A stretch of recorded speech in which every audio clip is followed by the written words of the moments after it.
যারা নতুন উদ্যোক্তা তারা সবারই তো প্রত্যেকটা মেয়েরই যে নিজের পায়ে বা নিজের কিছু করার উচিত, আসলে নিজের করলে একটা নিজের স্যাটিসফ্যাকশন থাকে। হোসেন কবির, আমি নিজেই শেফ এবং নিজেই মালিক। আমি এই খাবারগুলো তৈরি করি প্রায় 3 বছর। আমার দোকান আছে টাউনে, হাজির বিরিয়ানির পাশে। পরে এখানে আজকে 2 দিনের জন্য আমার প্রচারের জন্য আমি এটা এখানে স্টলটা নিচ্ছি। আমি ডিসকাউন্ট দিয়ে কেকগুলো বিক্রি করতেছি।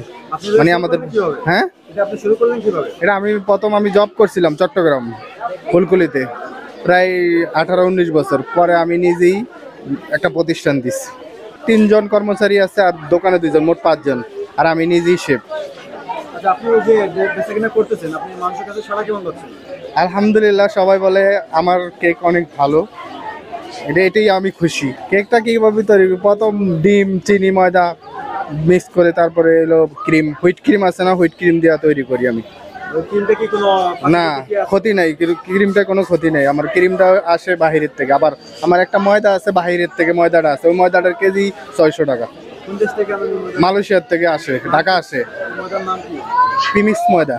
আমি তো এই জায়গায় 2 দিন, কিন্তু টাউনে চৈত্র শরীর টপকে 3 বছর আছি এই জায়গায়। এখানে আছে আপনার হলো পাকান পিঠা, সিদ্ধপুলি পিঠা, তারপর আপনার মোমো, তারপর আপনার মাংস পিঠা, আলুর চপ মানে মাংস চিকেন চপ, আর হলো স্যান্ডউইচ।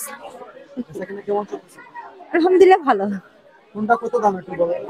এখন আপনার হলো পাকান পিঠা হলো 40 টাকা, আর আপনার হলো সিদ্ধকুলি আপনার 30 টাকা, আর আপনার এটা চিকেন চপ 30, আর আপনার একটু মাংস পিঠা হলো 25, মোমো 4 পিস 100 টাকা, আর আপনার হলো স্যান্ডউইচ 100 টাকা।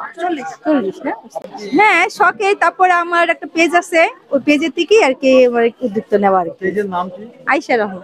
আপনি যেটা করতেছেন, আপনার সহযোগিতা কে কে করে একটু বলেন। আমার মেয়ে করে, আমার হাজবেন্ড করে। আমার হাজবেন্ড অনেক সাপোর্ট দেয় আমাকে। যারা নতুন উদ্যোক্তা তারা সবারই তো প্রত্যেকটা মেয়েরই যে নিজের পায়ে বা নিজের কিছু করার উচিত, আসলে নিজের করলে একটা নিজের স্যাটিসফ্যাকশন থাকে।